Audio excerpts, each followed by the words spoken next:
everyone, and welcome to today's WordStream webinar, 5 Tricks to Create Unforgettable PPC Ads. We're really excited to have you here today. My name's Callie, and I'm just here to get things started, and I want to just get some of the logistics out of the way so I can pass it off to Erin and we can get straight to the fun and all the learning. So following our presentation, you'll receive an email from Erin, our presenter today, with the recording and the slides, so definitely keep an eye out for that later on this afternoon. And we'll also have a few minutes, hopefully, for Q&A following the presentation, so be sure to submit your questions throughout. Don't be shy, we're here to help, so submit as many as possible. Now, for those of you who are not familiar with WordStream, we are a search marketing software provider with free and paid tools to help you easily grow your AdWords, Bing, and Facebook campaigns. So if you're looking to master paid search, definitely check out our PPC University at wordstream.com/learn. You can also stop by our blog and PPCU. They're both one-stop shops for all things related to paid search and paid social and basically anything going on in this ever-evolving industry that we're in. Now, we encourage you to be social throughout the presentation today, so join in the conversation on Twitter and follow @WordStream and then our presenter @Erin Sagin. Now, enough of me talking about Erin. I'd like to introduce her. Today we have Erin Sagin with us. She is our PPC evangelist and community manager here at WordStream. She does a ton for us. She's always writing on the blog. She's always traveling through all over the country, speaking at a bunch of different conferences. I'm sure you've heard of her, and if not, we're pumped to introduce you to her today. So I'm going to pass it over to her, and she'll get started. All right, perfect. Thank you, Callie. Always a lovely introduction. So guys, today we're going to talk about something very near and dear to me, and that's the fact that us digital marketers, we're kind of under attack right now. And I've been in digital marketing for the last 5 years. Never have I felt so hated. And here's why. Everyone is obsessing over ad blockers. They're becoming more and more popular. I'm seeing more and more people getting online complaining about how ads are invasive and frustrating, invading their privacy. And to be honest, when I look at the ads that I see online, I kind of don't blame people for hating on us marketers, because if you look at this list of ads, you see 6 ads here in the old format. What do all of those 6 ads have in common? They all totally suck. When I look back at them, they're boring. None of them really speaks to me, engages me. They all say the same thing, for crying out loud. They suck.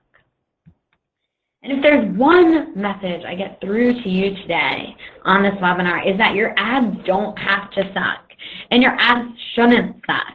And we're going to talk about ways to make your ads better. So every year I look forward to the Super Bowl, like religiously look forward to the Super Bowl. And quick confession, I actually don't understand football at all. Like, I don't understand anything about how the game is played. I don't know the rules. I yell when other people yell. I clap when other people clap. This is a picture of me with some other WordStreamers at a Pats game. Please note I'm wearing a Packers hat and a Cowboy jersey. I am that annoying girl who doesn't understand football but jumps on the bandwagon anyway. So every year I look forward to the Super Bowl, not because I love football. And although I love Beyonce, that's certainly not the only reason I look forward to the Super Bowl. And I love the cheerleaders too. They're not my main reason. The main reason I look forward to this event every single year is the ads. Many of you probably remember this ad with Michael Jordan and Larry Bird. They are playing a quick game of basketball to win a Big Mac. Now, this ad came out in 1993. I had just turned 5 years old, and I still vividly remember this ad. This ad was so poignant to me. It was so popular, and people have referenced it for years to come. There's spin-offs on this ad. People talk about it all the time, right? The Super Bowl, for the Super Bowl, we advertisers create iconic ads. This one will be familiar to you guys as well, right? The Budweiser puppy. Everyone looks at this puppy with the horse and kind of gets like a teary smile in their eyes. You all know what I'm talking about. You don't have to see the whole ad. this one image of just the puppy and the horse's leg is enough to remind you of that ad and evoke emotion. And finally, the Clash of the Clans ad. I didn't think this was all that spectacular, but this was actually voted the #2 most popular YouTube video of 2015. Of all the YouTube videos out there, it was the second most popular. And this is an ad. In comparison to non-ads, people still voted for this. It had 83 million views. So ads don't have to suck. In fact, ads can be incredible. Ads can be things that people are watching just for enjoyment and viewing just for enjoyment. And you might be thinking, okay, fine, I get it. Super Bowl ads are cool, they're a really big deal. But people pour tons of resources into producing these incredible Super Bowl ads, and they're looking forward to this one day a year. And me as an advertiser, the likelihood of me ever getting an ad into the Super Bowl lineup is so minute. Why would I ever work so hard on an ad? Well, you're actually putting a lot of money into your PPC account. Tons and tons of money into your PPC account. It's probably a good amount of money for your business. And I'm positive that most of you out there aren't putting that much effort into your ads. Like, we're all guilty of this. Logging into Excel, building a couple ads in bulk. They all follow the exact same formula. Those ads aren't going to be these special, unique Super Bowl style ads. Now, I might say, okay, text ad creation is pretty straightforward. It seems straightforward. It's actually not the case. It's actually really freaking hard. And you think, like, you know, as hard as it is, there's no such thing as creating this really amazing ad. I mean, you have 95 characters. What really are you going to do? But the reality is that anomalies do exist. The vast majority of our ads fall way down here into low click-through rates, regardless of position. But look, there are some anomalies. These little kind of scattered dots out here, these are those really unique, really special ads. And I should point out, for this graph, we did strip out branded terms. So these are just incredible ads. And my message to you is to stop settling for average. I mean, this is my mom here on the left. If I ever brought home a C, she would turn into a tiger mom. There was no way I was rolling at average. She wanted me to be above average in every way. And so I'm kind of channeling my mom here and saying, stop being a slacker. Like, don't settle for average or, frankly, below average. Don't settle for being a B student even. Be one of those go-getters, the people yielding the top 5% or the top 1% of click-through rates out there. Those are the people who are nailing it and are getting the most out of their money. So you might be thinking, all right, I get it. I should work harder on my ads, but honestly, I've tried everything there is out there. There's nothing more that I can do to improve my ad copy.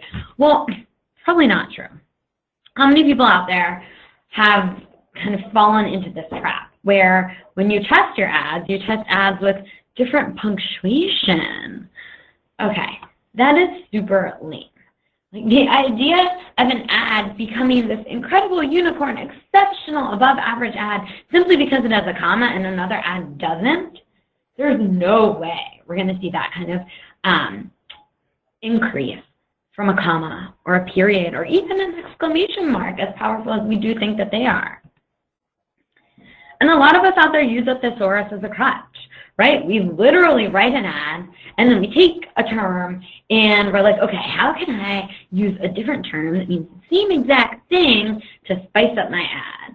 And I'll tell you this, an ad that says how to write your book fast versus how to write a book rapidly does not move the needle. There is no major change there. So that's also lame. Finally, dynamic keyword insertion. How many of us out there think, okay, this is like a pretty advanced, pretty cool thing I'm doing using DKI. It seems effective, right? When we look at the top of this curve in the beginning for those kind of crappy click-through rates, it is beating out the generic ads that have crappy click-through rates.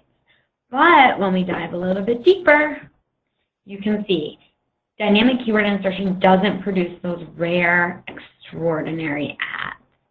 Produces okay ads, better than the average crappy ad, but it's not going to produce an incredible ad. Another thing that a lot of our clients say, they're like, okay, well, I went in and I appended a ton of extensions. So, they kind of want a pat on the back for that. And I hate to break it to you, but you're really not special if you're running a bunch of extensions. It is absolutely a best practice that you absolutely should be doing, but everybody out there is doing it. We're all running extensions. It's at the point where this isn't an extracurricular activity that you're engaging in. It's something that Google pretty much requires us to do.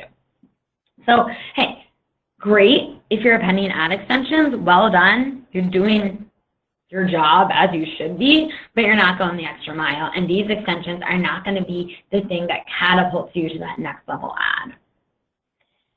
So what's happening here is you think back and you say, okay, I've tried everything possible that I can try and it just can't be done. And what I'm saying is you have Kanye brain. You want to believe what you want to believe, and you've tricked yourself into believing that you've tried everything. You're like mind-addled Kanye who believes he's the #1 rock star on the planet. He's a pretty good rapper, I'll give him that, but he's not, he's kind of fallen into this trap where he only thinks, he thinks he's tried everything and no one can beat him. And if you have that mentality as an advertiser, you will fail. The reality here is a lot of what you guys are doing is kind of my approach to dieting, and I can tell you from my current physique, it doesn't work that well. Small changes mean small impact. I'm the kind of girl who goes on a diet and still rolls up to Chick-fil-A and orders a full-on combo, but then tosses in a Diet Coke on the side. And I'm like, well, I nixed that sugary soda. I will definitely lose some weight. Sure, I might shed like an ounce or two because I've cut out the soda, but I'm still crushing a 1,000-calorie meal of fries and a chicken sandwich. I'm literally salivating looking at this.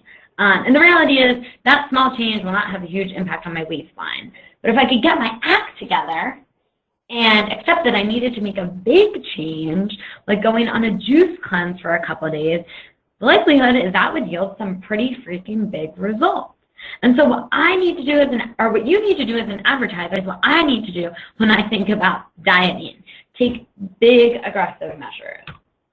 Now, I understand you're thinking, okay, who can really make these big, aggressive measures in 95 characters? You're kind of limited when it comes to text ads. Well, Hemingway nailed this. For sale, baby shoes never worn. What an incredible, poignant, impactful story that is. And that's 33 characters. So if he can do this in 33 characters, I challenge you to take your ads up a notch with the 95 characters that you're working with. Now, you might not be a Hemingway, and I totally understand that. If you were a Hemingway, well, you would have no business sitting here and listening to me. You would probably be on a book tour. So I acknowledge this. I acknowledge that you're not necessarily as creative as Hemingway would have been, or maybe you just don't have the time to create these incredible ads. So what I've put together are 5 tricks to make it easy for you to write unforgettable, clickable ad copy. And so without further ado, let's dive into those 5 tips. Tip number 1, hook people early. This is huge. How many of you guys played Where's Waldo when you were a kid? I am like I was, not anymore, I swear. I was a Where's Waldo fanatic.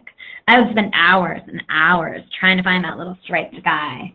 And nowadays, I gave one of my little cousins a copy of my old Where's Waldo book, and she literally threw it to the side of her in a couple of seconds and reached for my iPhone. Because as a society, we have changed. Our attention spans are rapidly declining with the advent of more digital technology. In fact, according to a Microsoft study, who do you think has a longer attention span? A goldfish or WordStream's CEO, Ralph Fultz? Well, I hate to break it to Ralph, and I actually did last month, and he wasn't thrilled to see this information, but a goldfish rolls in at a 9-second attention span. Pretty much enough to float around and eat a few pieces of floating food. Ralph rolls in at an 8-second attention span. The man has less of an attention span than a goldfish. And it isn't just Ralph, it's all of us humans out there. Our attention spans are rapidly on the decline. And if you think of an advertiser, how tough this makes your life. Not only do we have crappy attention spans, but there's so much going on in the world around people when they're searching for your content, right? They're on the bus.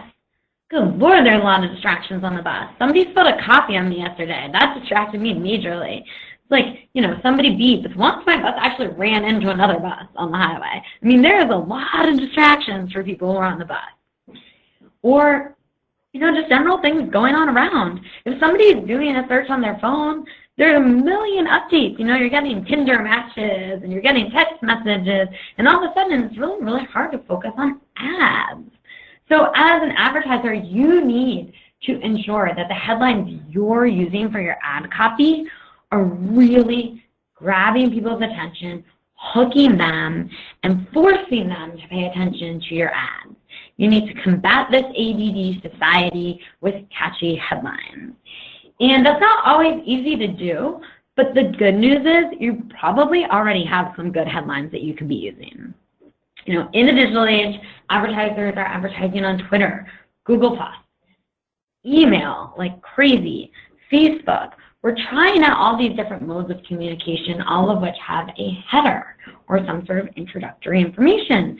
So try and look at what's working well on other channels and emulate those. And of course, vice versa. If you see something that's working amazingly well in your PPC ads, try applying it to these other venues. Another way to create great headlines is to actually steal ideas from content marketers. As annoying as content marketers can sometimes be, and I say that lovingly because I do write a lot of content, they're incredible at coming up with amazing, clickable, enticing headlines. And BuzzFeed is just famous for this clickbait. Now, I'm not suggesting that you want clickbait crap, but I am suggesting you take some time to look at the type of language that they're using and what they're using to hook people and start to emulate that in your PPC ads. You can also use Buzzsumo to do this. This is a fun tool. It actually has a free version. Literally log on to it, type in a website, and it will show you all of the pages that are most frequently shared on that particular website. Of course, a lot of these shares go back to the headline, right? The headline has to catch people to read it and then want to share it later. So try looking at the most commonly shared content on a website, look at the headlines, and those are the ones you want to kind of use versions of in your PPC ads. Okay, so that brings me to thing number 2. Tap into your searcher's emotions. So we all know emotions incite action. Your boyfriend breaks up with you, you're en route to get ice cream lickety-split, and you're probably crying on the way. This is a totally natural thing.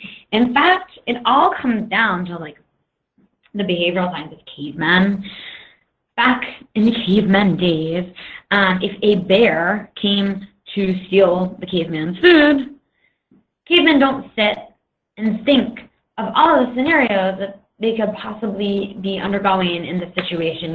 Should they attempt to fight the bear? Should they run from the bear? Can they outrun a bear? How strong is the bear? Will the bear bite them? Instead, emotions took over before rational thought, and the caveman, boom, running away from the bear, right? That panic, that nervousness, that terror is what incited them to act, not rational thought. And so, although we've evolved considerably since then, this stays true for humans. Emotions incite action before rational thought does. It's all totally rooted in science. So how do you use emotion in your ad copy? Well, one of the best ways to do this, and I think the best brainstorming technique that I know of, is from Perry Marshall, and it's his Swiss Army knife. And Perry Marshall says, if you can plot out all of this information, it gives you all the fodder you need to make a highly emotional piece of copy. So I urge you, sit down, plot out these points. Who are you? Who's your customer? Who's your customer's best friend and their worst enemy? What's something that they love and something that they hate? So let's put it into practice.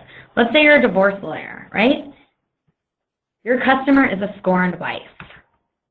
her worst enemy is her cheating scumbag of a husband. And something she hates is his trashy mistress.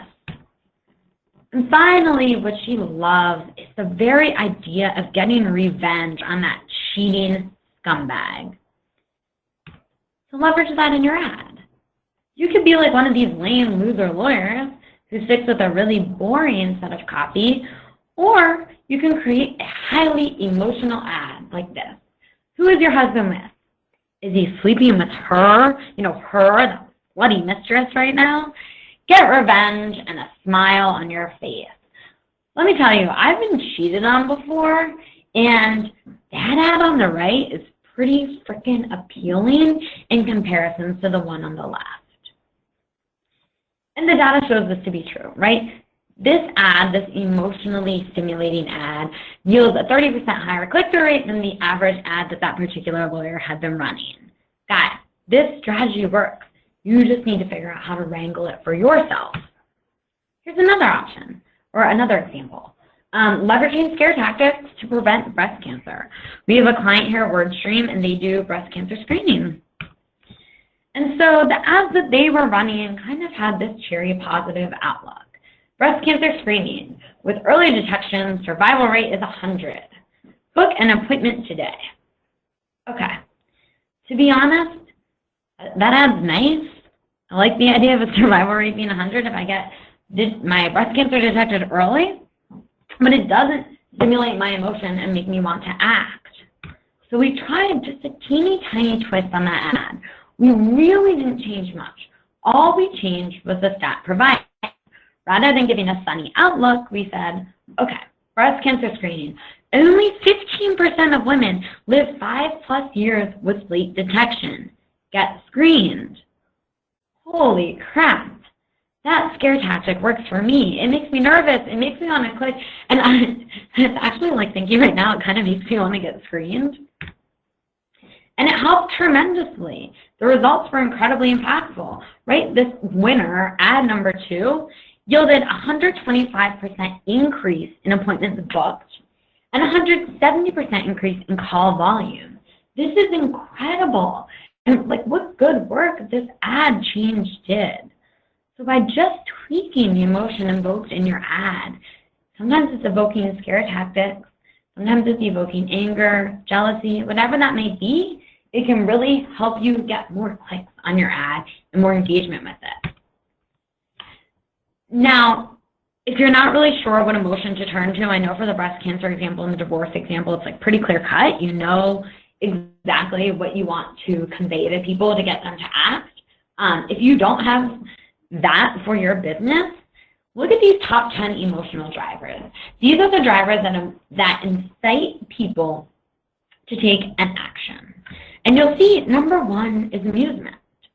And I don't know about you guys, because like you're all sitting at your desks and I can't hear you, but I really hope that at least like half of you out there are laughing at what you see right now. And that is a normal human action, right? You see something funny and it elicits laughter. So when you're in doubt on which emotion to evoke in your ad copy, try turning to humor. And you can see people have gone like bananas with this strategy. You can see this on the Braille Superstore, thousands of Braille products, many of which you've never seen before. It's ridiculous, but it's funny. You're a dead meat. Serial termite killers looking for victims. Pathologically deadly. These are totally cheesy, kind of lame ads, but in comparison to the other ads shown alongside them, man, do these funnier ads stick out. They may be bad humor, but it works. That brings me to point number 3, which is get your mind in the gutter. This actually strategy kind of occurred to us on accident. We just kind of got lucky and stumbled upon it. So we were running this ad, actually, I think it was on Facebook or on the Display Network, and it says, 69 creative marketing ideas to boost your business. And this ad just did super freaking well. It yielded 60% more clicks than your average PPC ad. And so the whole marketing team kind of sat there like twiddling our thumbs being like, what the heck is it about this ad. You know, it's a good guide. It has some nice ideas, but to be honest, like, I've seen a million creative marketing ideas out there.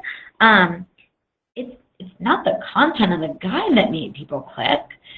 We kind of mulled on it for a while, and then all of a sudden, it dawned on us one thing: 69. People were reacting to this numerical value. They were reacting to the implications behind this numerical value. And although they might not have been thinking about 69, dare I say, at that time, it encouraged them to click and engage with the ad. Now, WordStream customers are not just a bunch of freaks. It's not that all of our fans are a bunch of like horn dogs being like, oh, 69.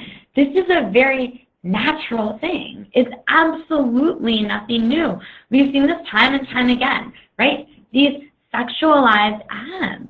And even your grandparents fell for these. I mean, the concept of using sex in advertising dates all the way back to the late 1800s. Tobacco companies used to put playing cards with scantily clad women in the tobacco packages, or in the cigarette packages. And people were more likely to purchase them if they could get a playing card of a hot woman in there than just a pack of cigarettes. So all of a sudden, it kind of dawned upon advertisers, like, this is something that we can absolutely use to our advantage. Now, in PPC, we forget about this tactic.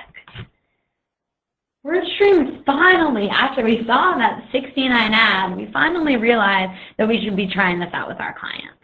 And what we learned was a cheeky hint is really all it takes. So as you can see from these two ads here, the ad on the left is mind-numbingly boring. It frankly doesn't make me want to lose weight. It makes me feel like I'm in trouble and there's a scary doctor with a big creepy smile looking down on me for my soft body. Now, on the right-hand side, we tried something a little different. Rather than sticking with the creepy doctor stock image, we said, for weight loss, all activity counts. And put a picture of a bed on there. Not sexually explicit. It's really not super provocative. It's just a teeny tiny hint. In that ad, got a 47% higher click-through rate. So it really moves the needle for this particular advertiser. And even text ads can be provocative. So, you know, with this text ad, right, let's say it read, hey, big boy, start losing weight today. Size does matter.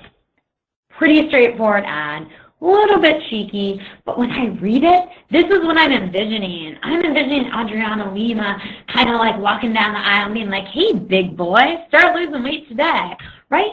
So you can convey this imagery in someone's head simply through your ad text.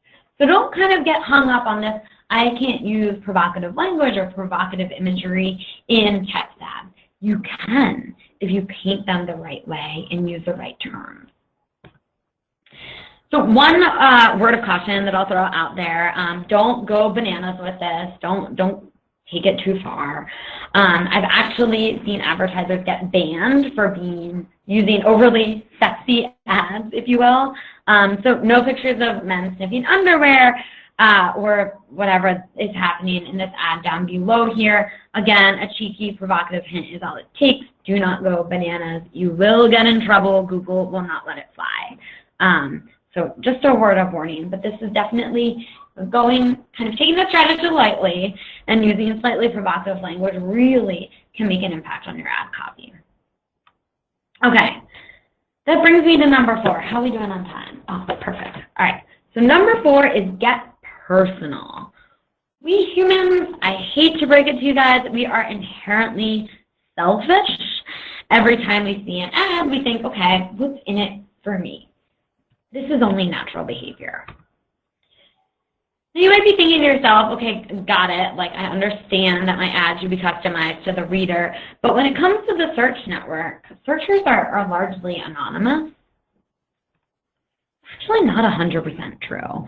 Google's moving towards letting us know a little bit more about who we're working with, and I'll show you why. So first things first, let's look at the basics. 4 in 5 consumers raise their hand and say they want their search ads customized to their city, zip code, or immediate surroundings. This is not rocket science. If I'm ordering a pizza, I do not want to order a pizza from 2 towns away. I want to order a pizza from the closest place to my apartment because I'm hungry and I want my freaking pizza. So try using this strategy in your ads. Try customizing your ads to the city that someone is in. They are more apt to click on it, more apt to engage with it if they know it is nearby and relevant to them. So here's a great example of that. Pop Yachts. This is one of our clients. They're yacht brokers. Now, imagine this was happening with a bunch of their clients, but imagine you saw an ad, you were totally thrilled about what the ad was selling, you click on it, you get excited when you get on the landing page, you are like all in on buying this $94,000 boat, you're about to, contact a broker and get the ball moving, and then you realize that this boat is located in Miami and you're in Boston. So not only are you going to have to buy this boat, but then you're going to have to pay somebody to drive it 1,094 nautical miles up the coast to you. Wouldn't you rather have seen an ad for a yacht in Boston? A yacht right outside your backyard that when you purchase it, you don't have to wait to go see it. Maybe you can tour it before you buy it.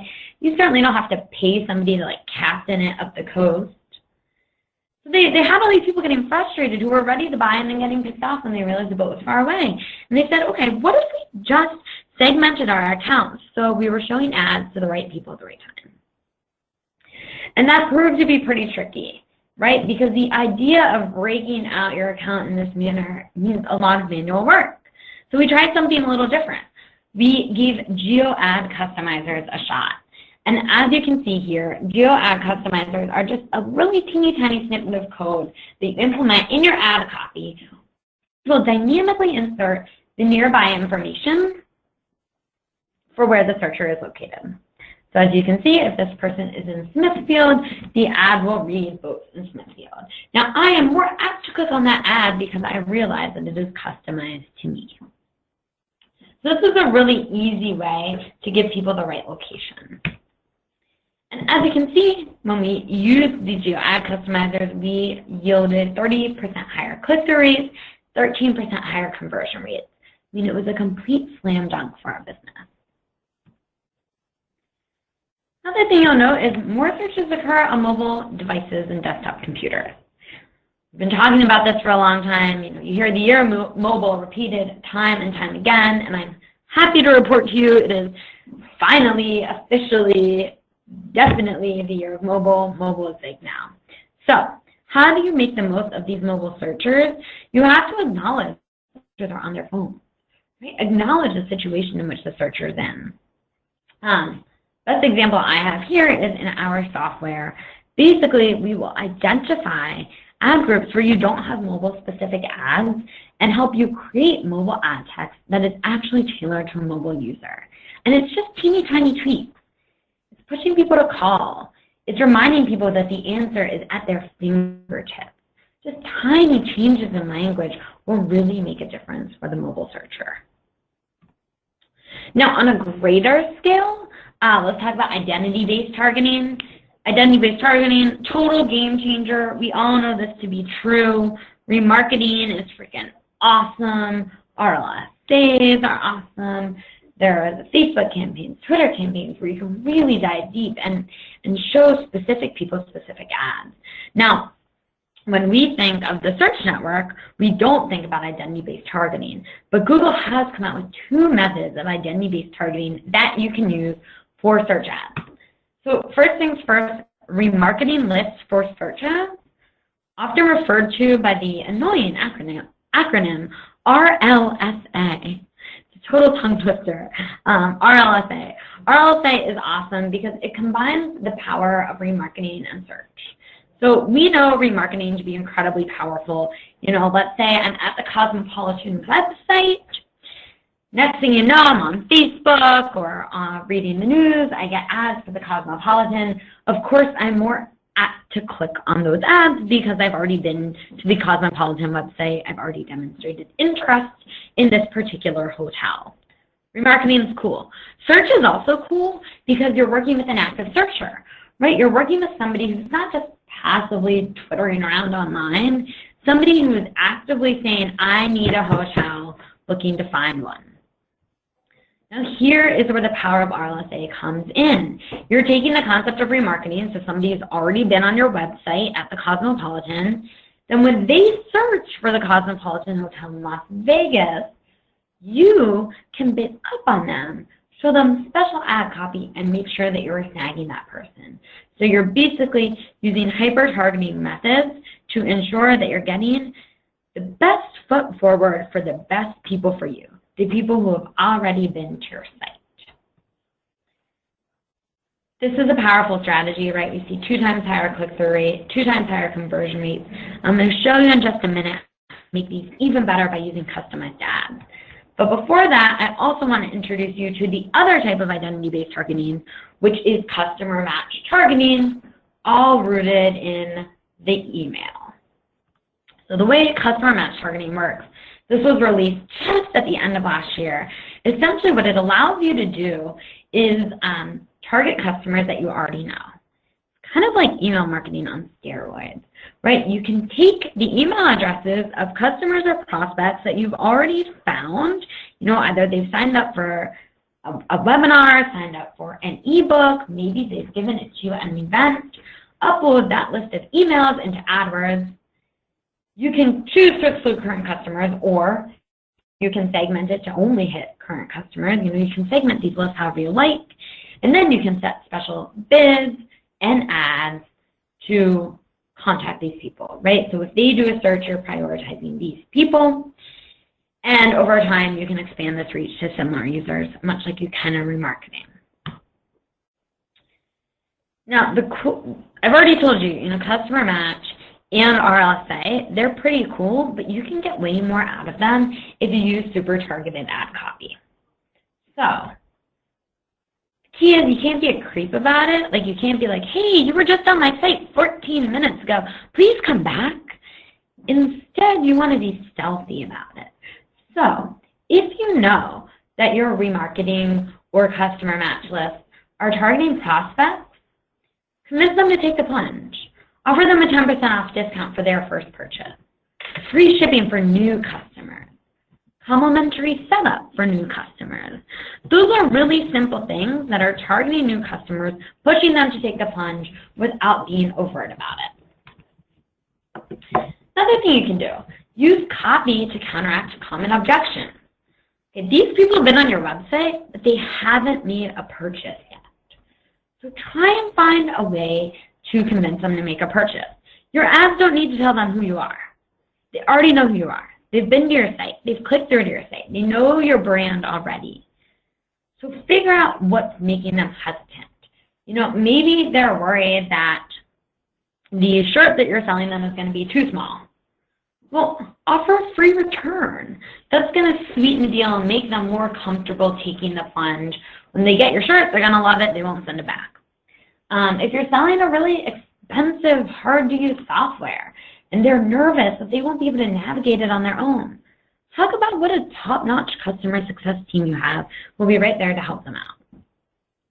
If you're trying to figure out what common objections are, you can turn to your sales team. They probably hear these objections and know exactly how to overcome them time and time again. Or turn to your reviews. Read your reviews. See what people say that they don't like or issues that they've had, and combat those with your ad copy. And then finally, for those segments of people who've already purchased from you, try highlighting complimentary packages. So it's the whole concept of, you're buying a Big Mac. Would you like fries with that? And you're like, well, hell yeah, I would like fries with that. I didn't even think about it. Now I definitely want some fries. You can do the same thing with your ads. If somebody purchased a phone from you, and you know that they've purchased a phone, why not try and upsell them a case for that phone? Give them something that works well with what they've already purchased. Need help with our software? You've already purchased our software? We'll sell you a service of consulting, people who can help you out. So upselling and reselling is incredible with these ads, but really customize them using these features. And then last but not least, leverage the concept of FOMO, or the fear of missing out. I'll tell you a quick story. As you can see, I'm wearing a blue and black dress in this picture. I hate this dress. I think it's ugly. It's unflattering, kind of makes me look like I have a pot belly, it wrinkles really easily. So you might be thinking like, okay, crazy woman, why did you buy this dress if you hate it so much? Well, I can explain it very easily. The original asking price was $17.50. This is a very expensive Stella McCartney dress. I found it at TJ Maxx for the right price of $109. That's a 94% discount. And here's the clincher. There was just one left in the store. And my fear of missing out on this dress outweighed logical reasoning. It outweighed the fact that the dress didn't look good on me and I didn't like it. I just love the idea of getting a sick deal on the dress. And it was my last opportunity to do it, because if I left the store without buying it, God knows somebody else would have come in and they would have taken this great find and I never would have bought it. And so, of course, I couldn't resist. I threw the money out there and I purchased the dress. Before you judge me, I want to make it clear. This is a really common thing that happens, right? This is the principle of scarcity. When people know that there are a few options available, all of a sudden it ups the ante, ups the demand. Now, use this in your ad copy to create urgency, right? Use countdowns. Okay, when there's a TV sale and you have 4 hours to buy, and then you see that there's 3 hours to buy, and then there's only 1 hour to buy. You're like, holy crap, I gotta buy a TV because this deal will never be available to me again, and I need to buy it, and all of a sudden your wallet's out and you bought this silly TV. As sales come to an end, or we know that product supply, like my dress, is diminishing, click-through rates and conversion rates increase up to 3 times the amount that they were before. So this is incredibly impactful. Now, you're probably thinking, I don't want to sit at my computer and constantly be updating my ads, every 4 hours, every 2 hours, every 1 hour. So here's a hack that you can use, and that's using ad customizers. This will help you automate the process. Again, just a simple snippet that you're adding in to your ads when you're setting them up in AdWords that will allow you to dynamically include a countdown. So you do not have to count down yourself manually. It will do the process for you. One thing that I would recommend is kind of going bananas with this. So I don't know about you guys. I am like the biggest sucker for J.Crew. And I'll buy something from them time to time and then get a million emails on different sales and ads on the sales. And they're all like kicking down. Some of them even have costs in them. And so they're kind of running these perpetual sales.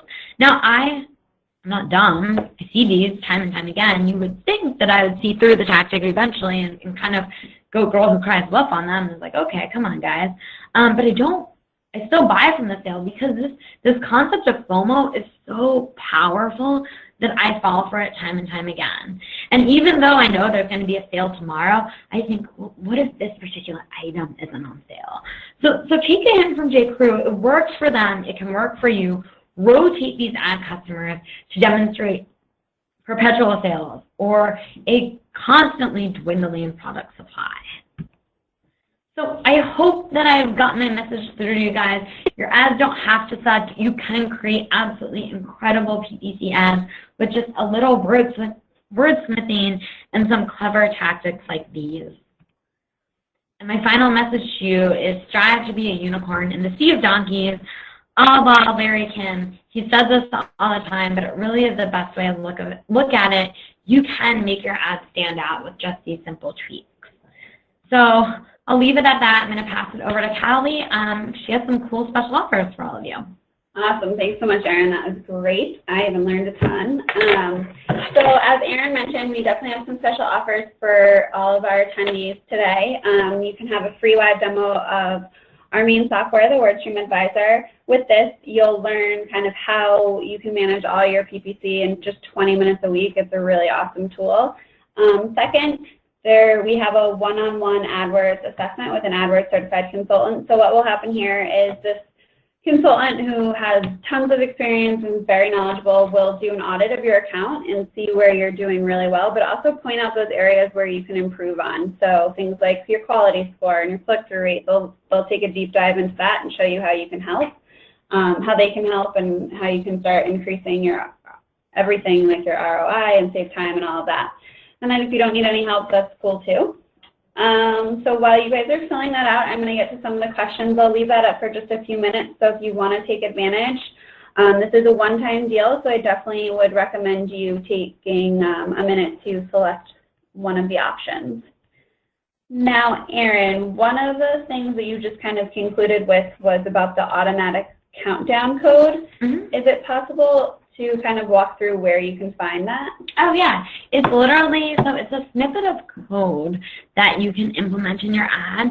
If you do a quick search on the WordStream blog, we've done a couple blog posts on it, and it'll show you the actual code, or you can type in ad customizers to Google AdWords, and they'll have the code available to you. There's like so many crazy ways you can use that code. I showed the geo customizers and the countdown function, but there is some other stuff that you can do with it worth exploring. Awesome, thanks so much. So next up, do ad blockers block PPC ads on Google? I believe that they can, dependent on the type of ad blocker that you're using, but they're typically more commonly seen with display network ads. Actually hoping to do another webinar on display network ads soon for you guys.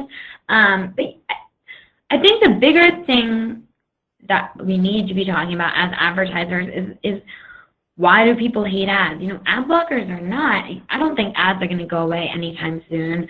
I genuinely know that a lot of people can survive without showing ads. That's kind of the commerce of the internet. So ads aren't going to go away, and everybody hates ads. What can we do as advertisers to turn this around? You know, we should be taking this on ourselves to say, how can we make people like ads?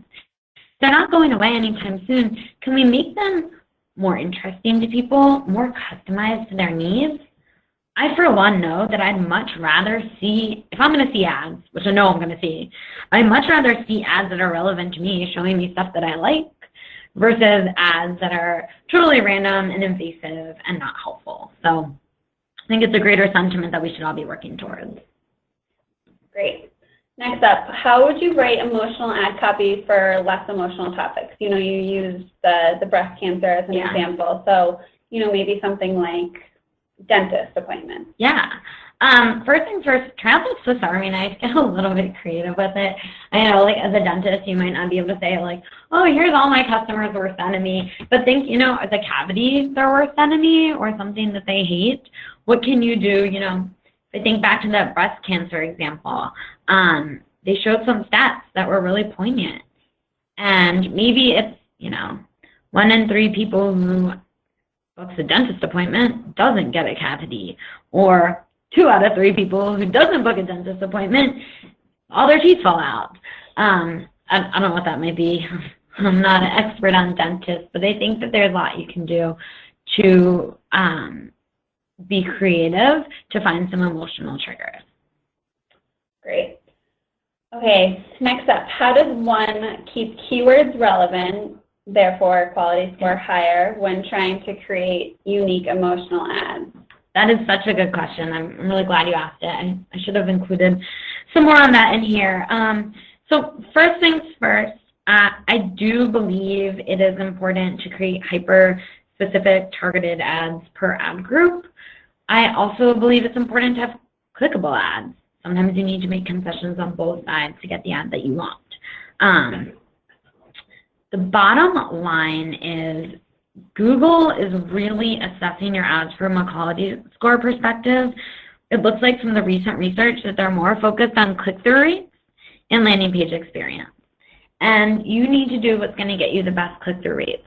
Keyword stuffing is not going to get you the best click-through rate. Writing an emotionally stimulating ad or an interesting ad or an ad that leverages urgency is going to make people want to click on it. And that high click-through rate is what's going to help you get a higher quality score. Now, if you can infuse some keywords in there, one great place to sneak in a keyword is your display URL. That's a great way to just get a keyword in there and make it feel more relevant. Show Google that you're using your keywords, but I wouldn't let the need to get a keyword in there overshadow the need to write an appealing ad, because ultimately you want high click-through rates. Because your keywords appear in the ad doesn't mean that that's going to do all the work for you. Great. Now, Erin, we have a lot of questions coming in that are specific to different industries. I think this would be a great opportunity for these people to maybe sign up for the one-on-one AdWords assessment so they can get a little bit more customized feedback on that. Do you have any other follow-up information? Yeah, I mean, I do think you definitely want, sometimes just getting somebody else to brainstorm with, first things first. It's really hard when you're in the trenches thinking about your business all the time to get creative about it. I probably can't land a lot of good recommendations just through this. I would want to spend time looking at your website, talking to, learning more about your business, just like a consultant would before they make recommendations. Yeah, talk to somebody. That's huge. And the other thing is try that Swiss Army knife. That is a good way to get your creative juices flowing. Pull in a copywriter from your team or somebody else who does marketing on your team. If you're always thinking in terms of PPC, see what they have to say. They might have a creative spin that you haven't thought of.